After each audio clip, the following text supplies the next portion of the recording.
Blacks in technology.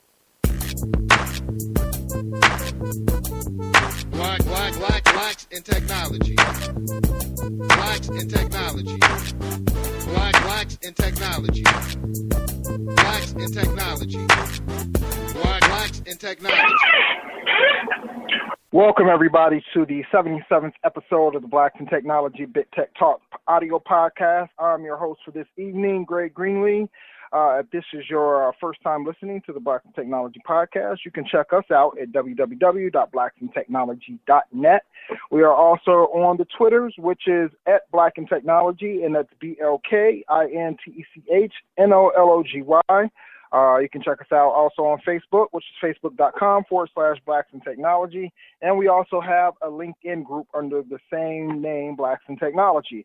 And if you are on Twitter right now, if you have any questions for our guests, tweet them to us using the hashtag BitTechTalk, BITTECHTALK, and we will hopefully get your questions answered.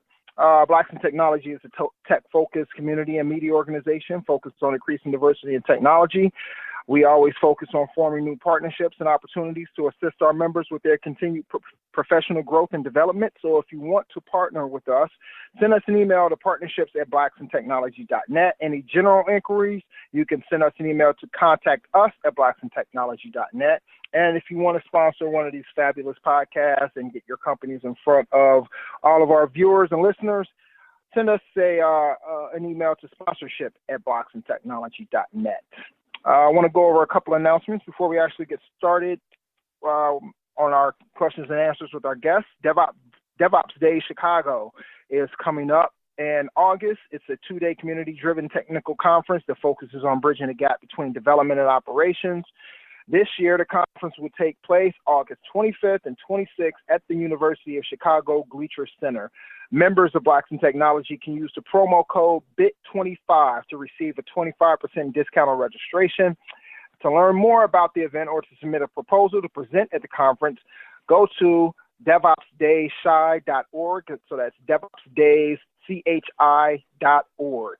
Also, PuppetConf 2015 is happening in October 5th through the 9th. We actually were out there, Blacks in Technology. We did a joint partnership with them back in September of 2014, which went really well. They sponsored some tickets for some of our members to actually be able to attend PuppetConf 2014. That turned out really well. So registration is now open. And if you register now before June 30th, you'll get a 35% discount off the admission. Check out the website 2015.puppetconf.com. Sessions will range from how to get started with Puppet modules and related technologies to advanced tips and tricks for Puppet, PuppetDB, Razor, Factor, and more. I'm pretty sure there will be more to come as far as maybe a partnership with Puppet as far as getting some more tickets sponsored to this year's PuppetConf. So keep checking out our website. Keep visiting that to get more information. So tonight joining us is going to be Rodney Williams. He's the founder and CEO of LISNR. Rodney leads one of the hottest companies in the IoT space, and that's the Internet of Things. And he intends to disrupt the mobile industry with a new communication protocol that is the most efficient way to connect any device. LISNR is a new communication standard between devices that connect any devices with a speaker or a microphone using high-frequency data over audio called smart tones. Rodney holds an MBA from Howard University, along with 3 additional degrees, which includes a master's in integrated marketing communications, a BA in economics, and a BBA in finance. Welcome, Rodney, to our show tonight. Thank you. It's a pleasure for having me. Excellent. So before we get started with some of the more detailed questions, give us a little bit about some details about your educational and your professional background and where you come from. I'm originally from Baltimore. Graduated out of Baltimore and actually went to West Virginia University undergrad. So undergrad at West Virginia is where I actually completed my first 2 degrees. And actually, I started working for the government by my sophomore year. I actually worked at the Department of Energy, National Energy Technology Laboratory, and business development. Continued to intern there until I graduated, went to Lockheed Martin, continued business development, got my master's. At some point in time, started a company that was caught the attention of the person who recruited me into Procter & Gamble.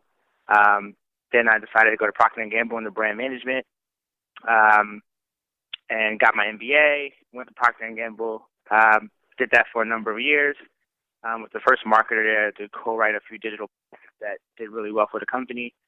And that's kind of what birthed LISNR, as I was on a team looking at how we were going to how we were going to talk to consumers 5 years and out.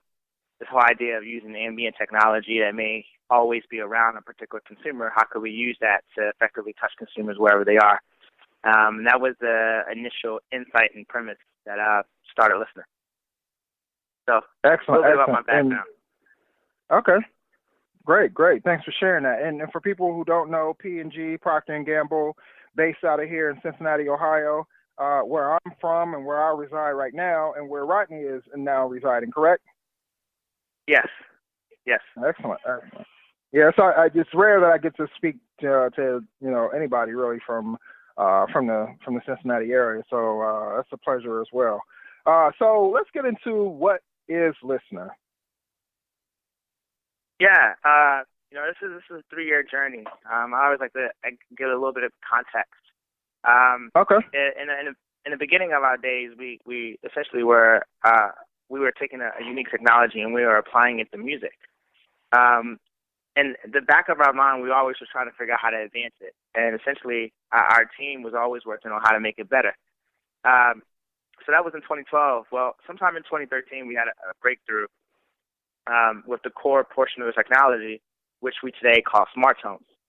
And essentially, fast forward to 2014, the breakthrough was the ability to actually transmit data through essentially an audio file, and be able to customize that data in very, very unique ways that could then be used to connect devices.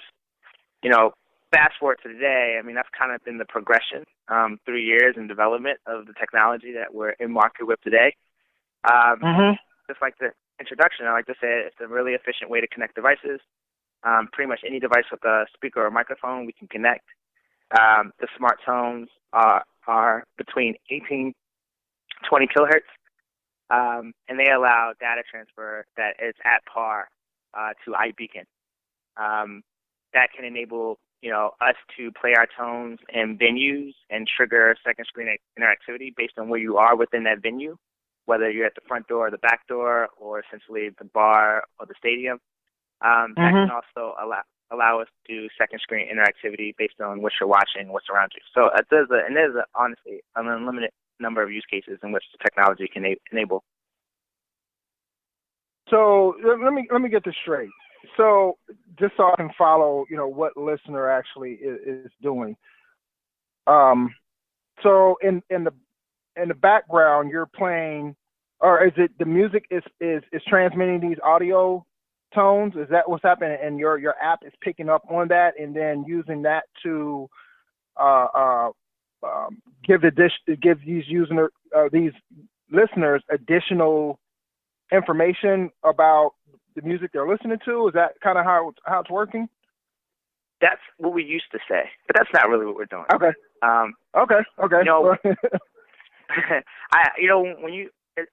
When I talk about the technology, there's definitely a learning curve in understanding it. So, us launching it in music was an easy way to explain what we're doing. What we are really doing, today we no longer have an application. All of our customers are using the SDK. We are a B2B play. We live in other applications, whether we do or not. And that device or that application is listening and interacting with our audio. Now, our audio could be played anywhere. It could be played by itself. It could be attached to a song. It could be attached to a TV show. Literally, it could be played at your favorite grocery store. When we play our tones, it's pretty much allowing a certain level of interactivity to happen to the device. It could tell the device to turn on. It could tell your device to take a picture. It could tell your device to do a number of things. Or it could just tell your device to show you a coupon. Or there's just an unlimited list of things that it can tell your device to do. Some of my favorite things that we do today, right? Imagine our tones being played at a stadium. So actually, you can't hear them, but we're playing them through the different speakers of the stadium. When our tones are being played, that stadium's app or that team can trigger a message to that fan depending on where they are in the stadium. So I want to send a message to people at the concession stand versus the stadium, or better yet, if they get up and use the bathroom and there's a big, they score a touchdown before they get back to their seat, they'll get a notification prior to them ever leaving or ever coming back to their seat. So think of hyper proximity-based messaging. What we're actually doing is understanding what tone you're near and doing a bit of triangulation to understand where you are, and then we're delivering you a response. And that delivery of response of what we're telling you what to do is all happening through the tone. You never have to go to Wi-Fi or connectivity to understand what the device should do. But that's one of the use cases. Excellent. That's pretty slick. And the reason why I asked is because when I first had an interaction with you was at the fireside chat at I can't remember the name of the place, but during that fireside chat, it sounded at the time, I guess this might have been a couple of years ago actually. It sounded as if the application of smart tones was geared more towards music. So now you're saying that's not. It was just an easy way to kind of explain how to do things, and now it's the application is of smart tones is much broader than that. Yeah, I mean, you only know what you know, right? We knew that. I mean, being honest, we knew that our ultrasonic technology was different. We knew that it did a lot of things better, but we didn't know the true capability of it. I think it was easy for people to understand that we were doing things with the music. But our first paycheck came from a broadcaster. Our second paycheck came from a sports team. These were really big paychecks. So in the background, we were always figuring out how do we create a scalable version of what's selling. Our app is doing okay. The stuff that we're doing in music is getting attention. But our big paychecks are coming from the meat of the technology. But we needed to make it better so that it's actually scalable. And that's kind of what we've been doing in the background. We most recently became a Techstars company. We graduated, and I like to say that was almost like, a lot of folks were like, why is LISNR joining a connected device accelerator and this Techstars? I don't even get it. But the reality is because we were officially making a real transaction to the world to say, hey, no, this is a really efficient way to connect devices. We are an alternative to Bluetooth. So that's the conversation that we need to start having, Gotcha. And I know you kind of touched on it earlier. You were telling us about your background, but how did the actual idea of LISNR come about? I know you were working at P&G at the time, and you were doing brand management for them. So what was the point where you were like, oh, this something like this could actually work? Well, my co-founder say, I had a light bulb moment, and I might have sent him, 30 emails in a 24 to 48 hour time period, and I was starting, I became obsessed with ambient technology, and particularly everything that you couldn't hear. And in the beginning, some of my notes said that I wanted to create Morse code and frequency range that you can't hear. I'm not an engineer. The only thing what I do pretty well is understand the consumer value proposition or the customer value proposition of a technology. So it's not, right. I don't understand how to make the technology, but what I clearly understand is the power of that technology if we can create it. So, it's not until I met who became our CTO, and he created a prototype based off of a license in the beginning, and then that's kind of what started everything. In the very, very beginning, we took someone else's technology and we were making it better. We were actually the first company to make any type of ultrasonic audio in our frequency range survive digital compression. In the beginning, that was our first, aha. We figured out how to make it survive codecs that were supposed to strip it, but it weren't. We just created a way to hide it. And that is also how we started to develop our particular smart tone that now transmit data.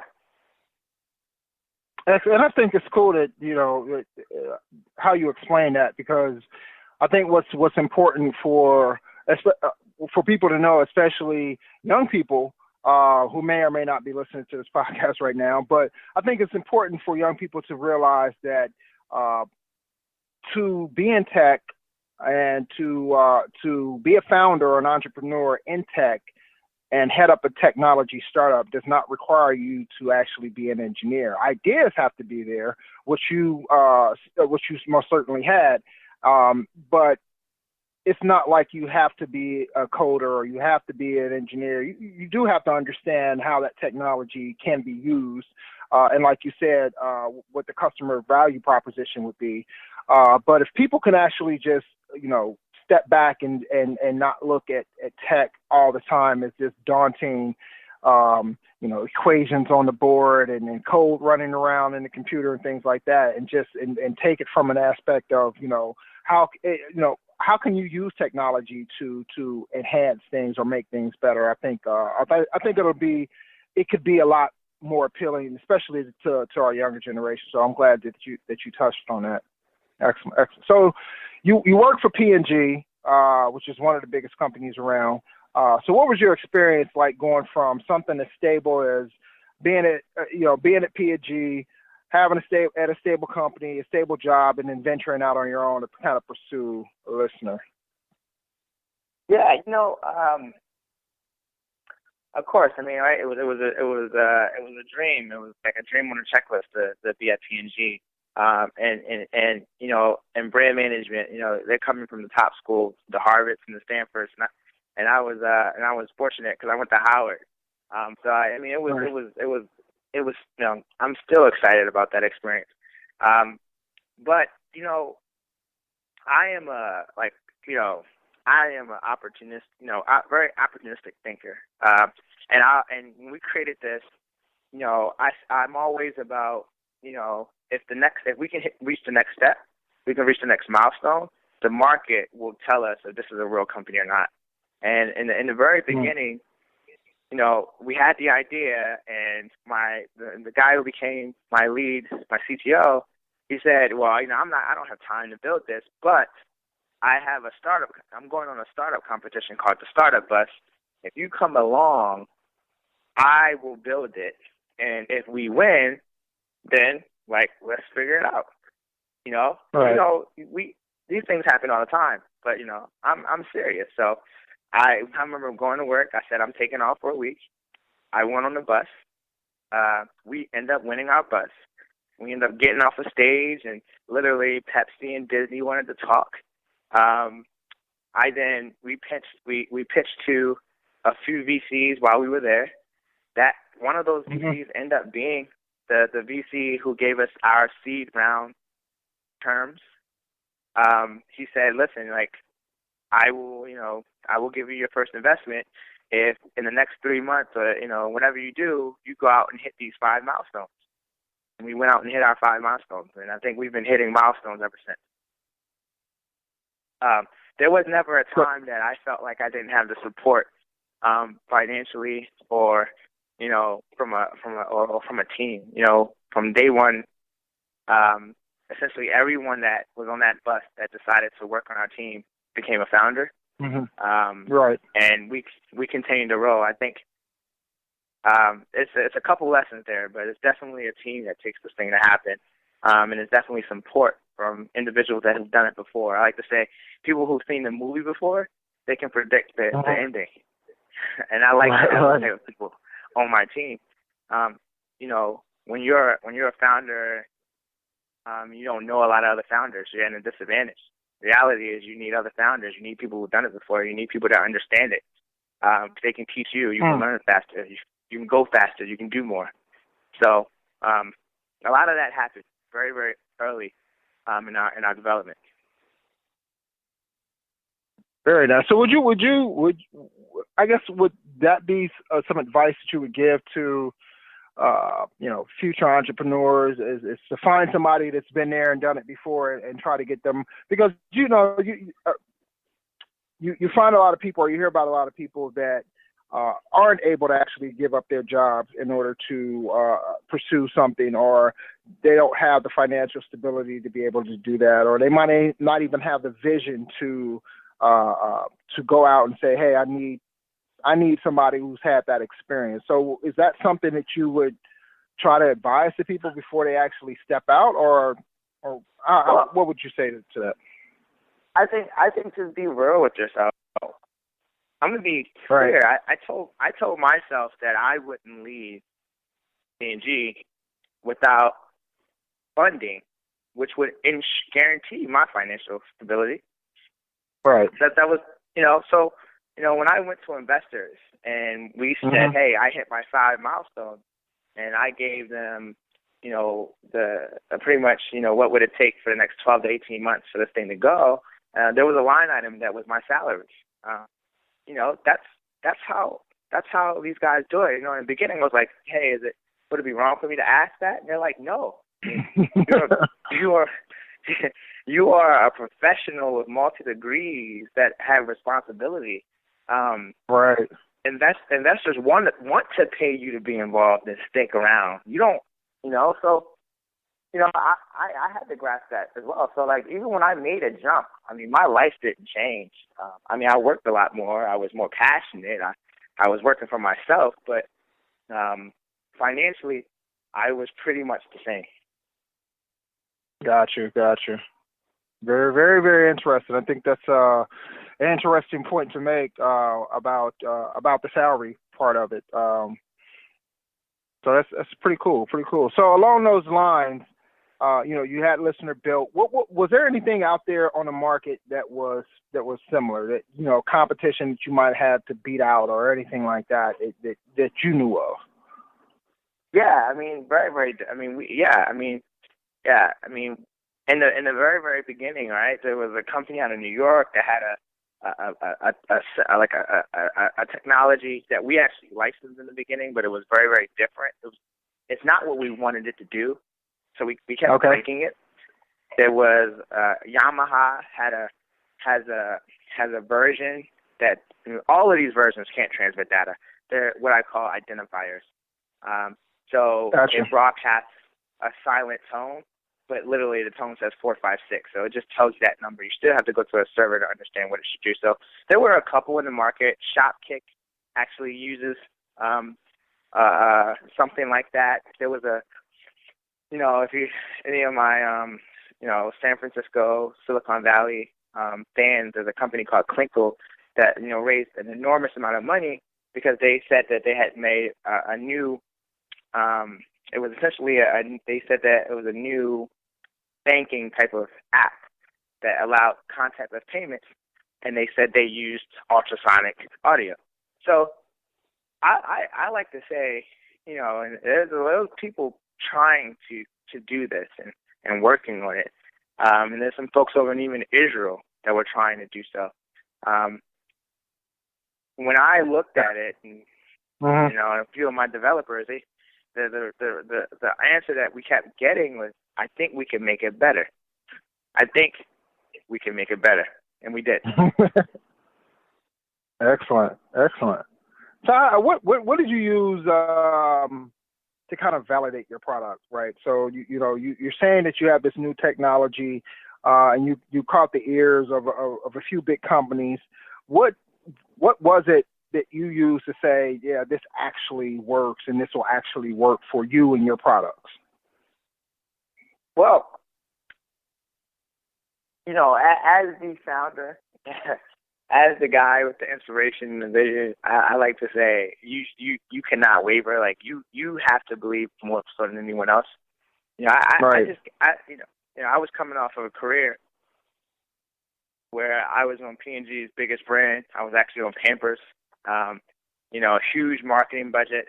I actually ran the marketing budget. I just understood what brands would pay for. I understand what they would need, and I was known to push the limits in marketing on my brand. So I internally had a very, very strong confidence in terms of using technology to go out and touch consumers, right? So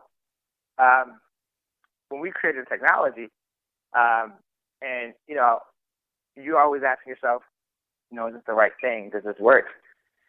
You got to believe it first, and then the market is going to believe it. I mean, the market is going to believe it. I continue to say that the market has always believed in us, whether it's big customers, whether it's awards, whether it's, that's kind of how we've gotten the attention that we've gotten thus far. We didn't go to the Valley and got a bunch of VCs that got excited. We went to New York and got a bunch of brands that got excited.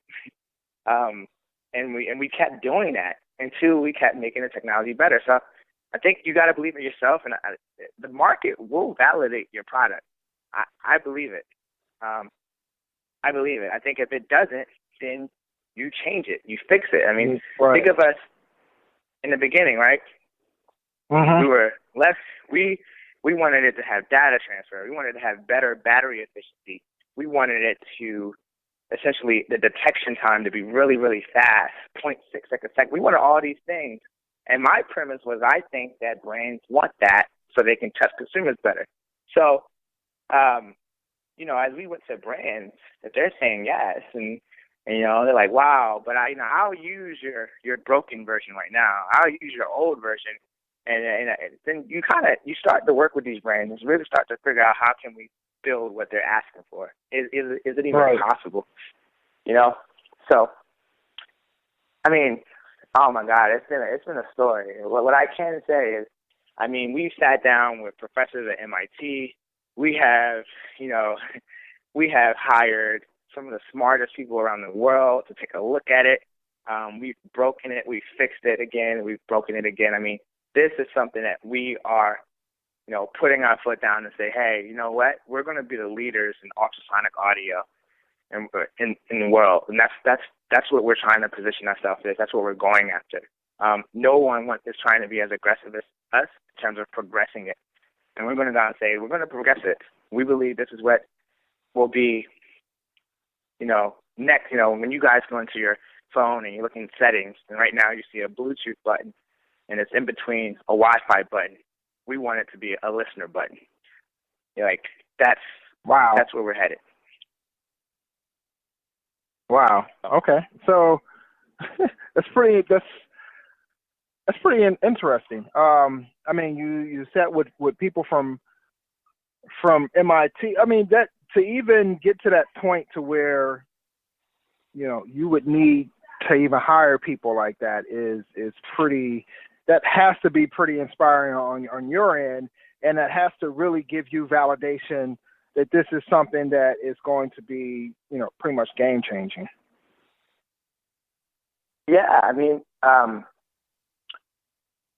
I said, right? You look for the validation.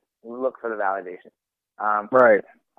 And you keep believing in yourself. You got to be inspiration for your team, right? Engineers. And I like to speak about my engineers to take our team. I would hope that they are inspired by such a belief, right? They have laughed sometimes because in some of the tech conversations that we have, and we're there's an issue that's happening, and I say something ridiculously crazy, but it actually opens up a way for the technology to work. Right. Because sometimes we block ourselves, and I think engineers, marketers, we always block ourselves. And I just think when you're a leader and a founder, you should, your job in the room is to take away the barrier. That's pretty inspiring because you hear about some of the best ideas when people are doing like marketing and research and things like that come from kids, because kids are pretty much uninhibited and they don't think the same way adults think, because as people get older, that's when you start getting these barriers put in front of you and saying, oh, you can't do that, you can't do this. And kids are uninhibited. They don't have that. They don't see the world like we see it, and they see the world as, you know, kind of this like open blank book that they can just fill with all these types of ideas. And to hear you talk like that is very inspiring, because a lot of people, they don't think like that. They don't think along those lines. That book is closed to them. And for somebody who wants to be like a real leader and a real thinker and really push the envelope, you have to think like that. You have to, you know, not to sound cliche, but you do have to think outside the box. And I think that's definitely what you're doing. So kudos, man. That's pretty slick. So what technical challenges did you have early on, and kind of how did you handle those technical challenges? Oh man, like, you know, I am a fan of technology, and I'm a fan of what technology does to, you know, how it changes our everyday lives. But Right. you know, sometimes I tell some of my investors and partners that unfortunately I'm not making Instagram for pets. So I'm partly not doing something that has a toolkit, you know, like I'm not Right. doing Uber for anything, right? I don't have a toolkit. There's certain toolkits that I can go out and I can learn from, right? We've spent a lot of time learning how ACR technology was brought to market, how Bluetooth was brought to market, how protocols like Zigbee, how codecs make money. These are really, I like to say, technology components of bigger things. I think that's what we are. I actually just think we are a better and newer screw. And, you know, you're going to take your old screw out, which could be any one of those technologies, and you're going to insert LISNR as a new screw or an additional screw. So what I would say that with bringing a technology to market, and the use cases of the technology and the advantages of technology, it's a lot of challenges. I mean, we have challenges every step of the way, whether that, you know, the technology working like we need it to work, or advancing it like we think it can advance, to the level of engineering staff that we need, and we're, you know, and to get that out of the Midwest to, I mean, we have challenges across the board. You know, so I mean, I just think, you know, when you choose to do a startup, you choose a big challenge. It's no part of it is easy or in any way or any capacity. So. Right, and I hear what you're saying, and I get what you're saying, because what you're basically saying is this technology, the listening technology, is not, for instance, a website, right? This is not something that already has all the components. This is a low-level component that you are introducing into technology. For instance, this is on a protocol level. So it's not like that there's, you know, all these APIs out there, these software development kits that you can put together to help build your technology. Your technology is what is going to be used to build other things. Exactly. Excellent. Exactly. So, like, you know, I tell my developers all the time, like, you know, you guys are the world's expert at building on top of ultrasonic technology, because you guys have been doing it for 4 years. There's no one else that has been doing it for 4 years, you know, to our level. So, I mean, because we're trying to lead the pack here. So, every part of it's challenging. Every part, you know, think of every part of it, right? How do we sell it? How do we build it so it's easy to use? How do we build it so the person who buys it and the developer who builds it and the marketing manager who uses it all understands it? Those are all complex things that we had to figure out and talk to our customers, you know, and try to understand the nuances that we needed to make sure we deliver on, to make sure that we continue to progress. One of the reasons I I'm extremely excited about our president that we just, he started, 3 months ago to this date. But he's one of the pioneers in ACR technology. He was at number 2 at Grace Note. ACR is similar technology to what Shazam uses. Grace Note was one of the leaders in providing the B2B platform of that type of technology to everybody, from Samsung to Apple to, there was a huge unit. He was the number 2 there. He even won an Emmy from using his technology. So when he got a whiff of LISNR, he instantly saw how this was better, and he chose to join us. I talked about that in the beginning, but when you find someone who has seen your movie before, you have to get them because it's yours. They've seen your movie before. So, because that's another big component of someone that I was missing. This is a very hard movie, I'm really excited to have him on because he's built the technology out. He's built the industry around the technology. He's built the use cases and all the components before. So it's a lot of transferable knowledge. Very cool. That's very cool. So let me ask you this, and I think I might have heard you touch on this before at the fireside chat. But so I'm pretty sure you've had opportunities to take this company to Silicon Valley and do your startup there. So why did you choose to keep it here in the Midwest? There's a lot of ways to answer that. I can answer like the fun way. I am extremely. I'm gonna do it both ways. The first answer is I am extremely fortunate, and I have a lot of appreciation to the city in the Midwest. I'm not a native here. They believed in the product, they believed in the team, and they supported us very, very quickly. And they gave us a lot of support, and they continue to do so. So, why not? I think that there's some advantages in a place like Cincinnati. I think our developers are extremely happy. We have a 4,800 square foot office. An average salary of a developer here in Cincinnati he can buy a home, he can buy a car, he can live a very, very nice life. I can pay a developer six figures in San Francisco, and your developers are living in a shoebox. So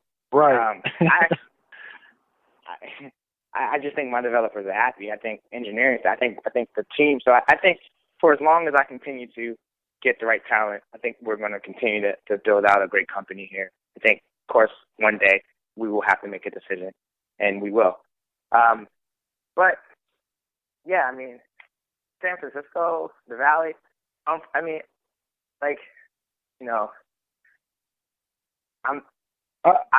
put it like this.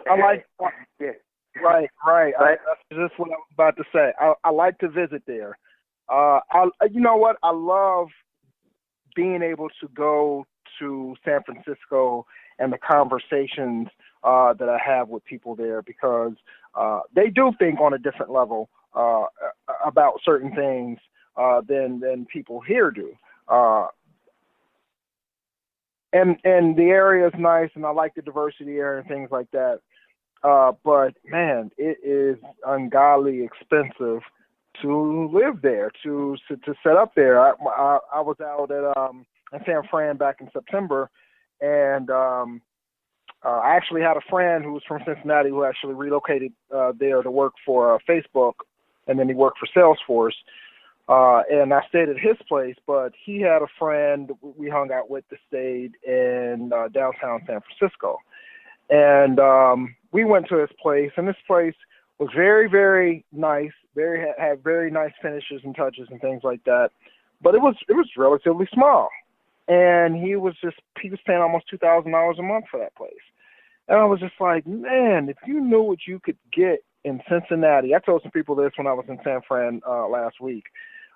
Just the amount of house you could get with a $2,000 mortgage payment, people were literally dropping their jaws. dropping their mouths open when I told them. And it's true. I mean, you pay somebody here 6 figures, and they can go out and get a 3,000-4,000 square foot house, car, whatever, and be comfortable. You do that there, and I'm talking when I say 6 figures, I mean 100,000 in that range, and yeah, you're literally struggling and to survive every month. So I definitely get that part, and the loyalty part is huge, and I find that a big thing as well. I mean, at least with myself, when I form partnerships with people or form friendships, and I don't know if that's kind of a Midwest thing or not, but I find loyalty above all is a huge thing for me. So that Cincinnati love, I guess, is pretty infectious. Yeah, I mean, it's I don't mind it, I don't mind it, I don't mind it, put it that way. And I recently I went to an innovation forum that was held by E&Y, and they made they talked about the similarities to a jazz musician creating a jazz piece, and that he kind of starts off with what he knows, but essentially as he plays, he's making it up. And they said, that's the level of innovation. They said, like true jazz musicians were the best innovators. They had a chip on the shoulder, they had a style with them, and they were able to create incredible pieces on the fly. And right. I came back to LISNR, and I talked all about it, and everyone was excited about it. But it was how we've been running the company. We have a chip on our shoulder. My developers think they're the best developers walking earth. They have a chip. Right. They feel proud that they've done this. I kind of have a chip. I go into some meetings, and unfortunately, sometimes they may think I'm the intern or the other guy in the room. But wow. I am the guy who created it. So yeah, I do have a chip, and and I have I have a long list of accolades to prove that chip. So I like that. Right. I think that's important. Excellent. So how did you go about building your team? What were some of the things that you were what was your thought process behind, hey, get this person, get this engineer, get this manager? Well, I've made good choices. I've made bad choices.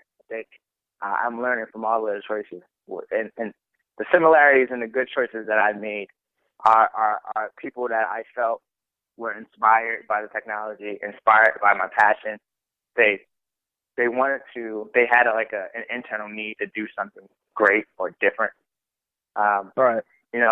I think those group of people that we've been able to attract to LISNR are the ones that are doing the best. They're the ones that are learning on the fly. One of our my best developers, I like to call them athletes. They have a specialty, but they essentially can build or try to build on everything, and they'll teach themselves everything because they're just so passionate about the problem. It's not, it's not Rodney, go find this type of developer. You know what? I'm just going to stay up the next 3 nights. I'm just going to figure it out. And those are the type of people I want to go to war with. Those are the type of people. So, fast forward to today, tend to have a good rhythm of the type of person. I've been doing a lot of thinking about, sometimes, especially at startups, you got to hire people for the time. You may hire someone for the moment in time of that company, and you are hiring them to get to the next step.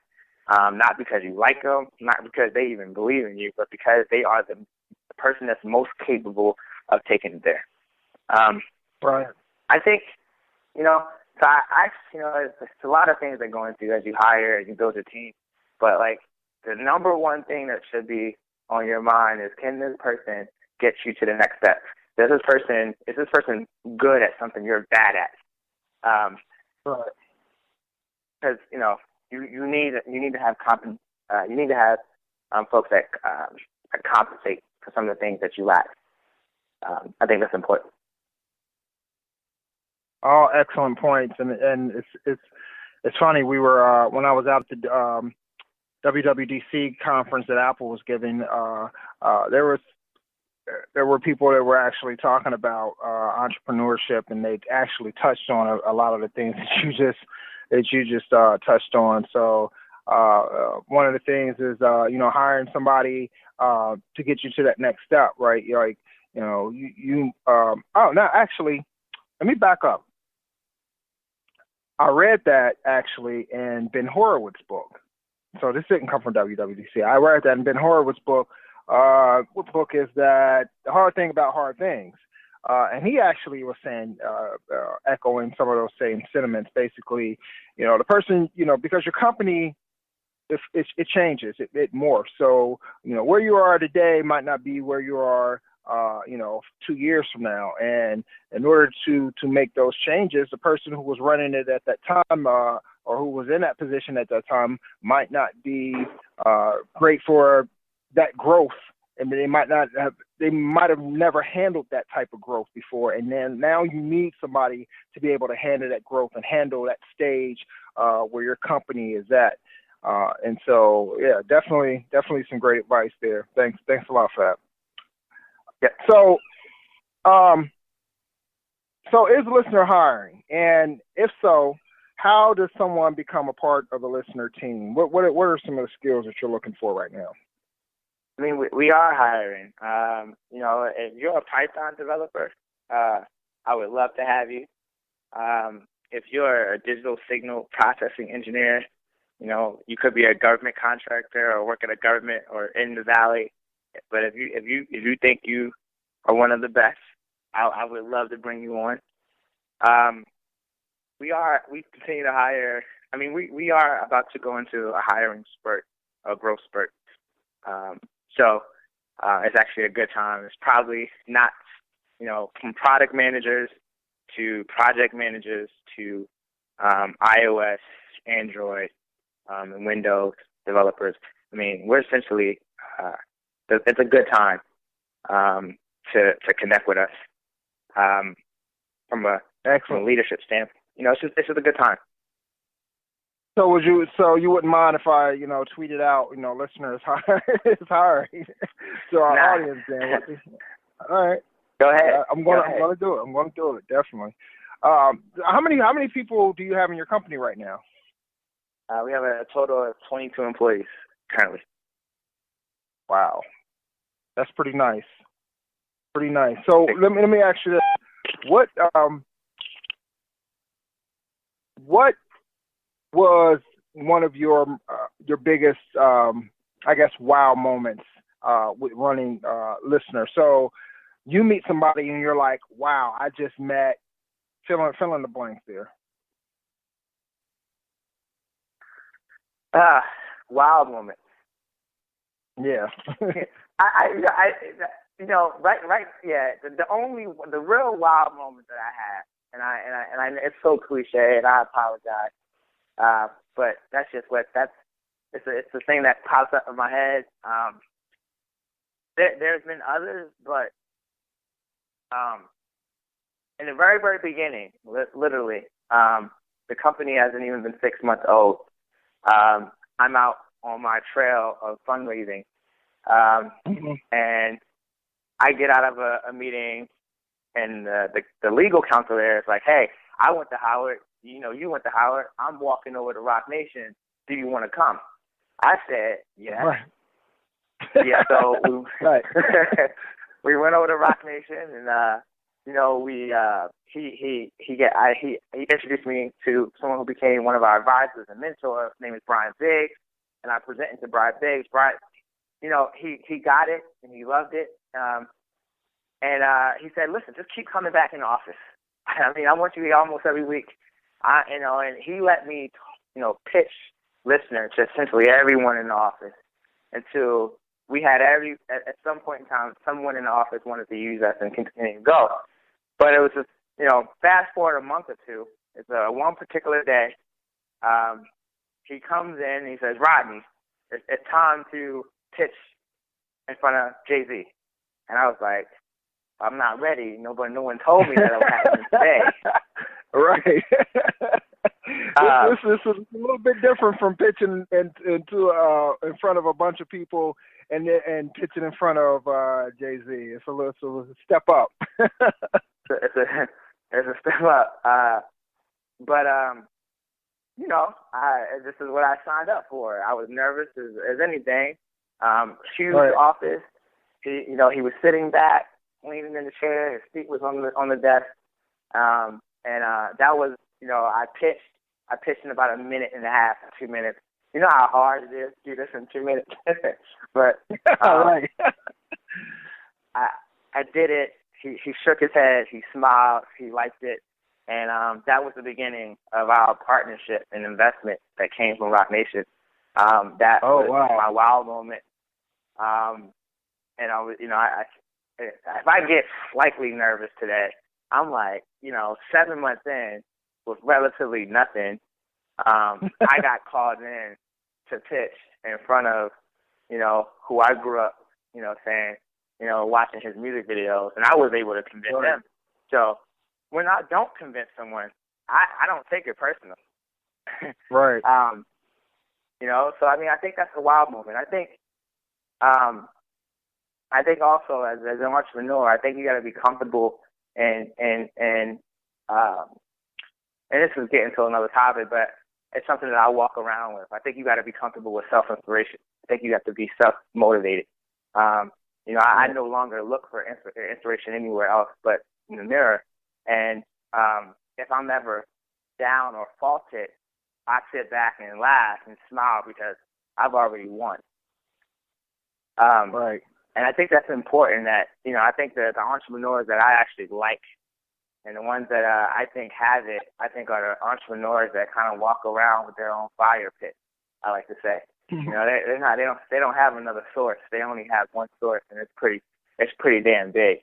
So those are some things that I learned.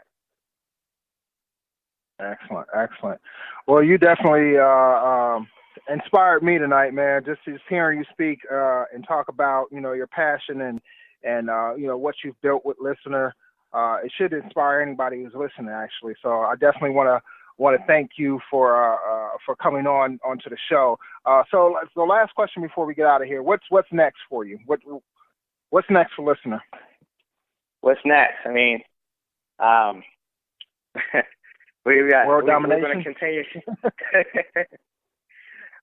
We're going to continue doing things we love to do, and we're going to keep being happy about it, passionate about it.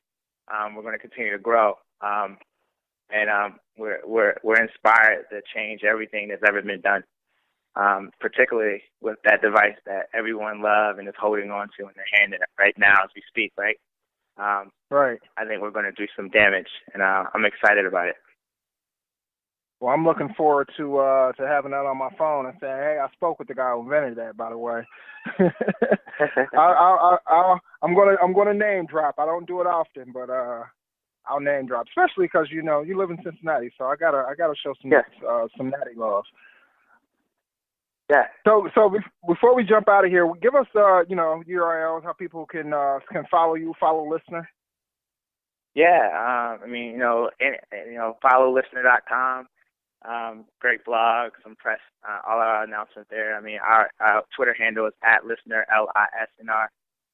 All of my social handles everywhere, whether it's Instagram, Facebook, or essentially anywhere, Twitter, it's just Rodney B. Williams, RODNEY, the letter B and Williams. Okay.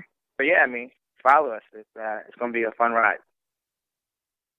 Well, I guess I don't really need to wish you success because you're already on your way, but I wish you much more success in the future. And, drop us a line if for anything really, bid is open, for you and your company. So, if you need to make any announcements or anything like that, we're more than willing to do that. And just keep us in mind. So thanks a lot, Rodney, for joining us. I really appreciate it. Thank you. It's a pleasure. And I really appreciate what you're doing with your organization. So I'm glad that I was able to get on the phone today. Thanks a lot, man. Appreciate that. Awesome. Take care. Thank you, guys. Take care. Bye. Bye. And that is it for this episode of the Blacks in Technology Big Tech Talk podcast. We want to thank all of our listeners for listening in. We want to thank our guest tonight, Rodney Williams, founder, CEO of LISNR. Sounds like he's going to be making some big waves. He's already making waves. He's going to be making bigger waves. Let's put it like that. If you like what you heard tonight and you want to let us know you have any suggestions or comments, email them to us at contactus@blacksintechnology.net. And also join us in 2 weeks on July 2nd. We're going to have another exciting episode of the Blacks in Technology Big Tech Talk podcast. We will be joined by Brandon Terrell, the CEO of Nomadic Technologies.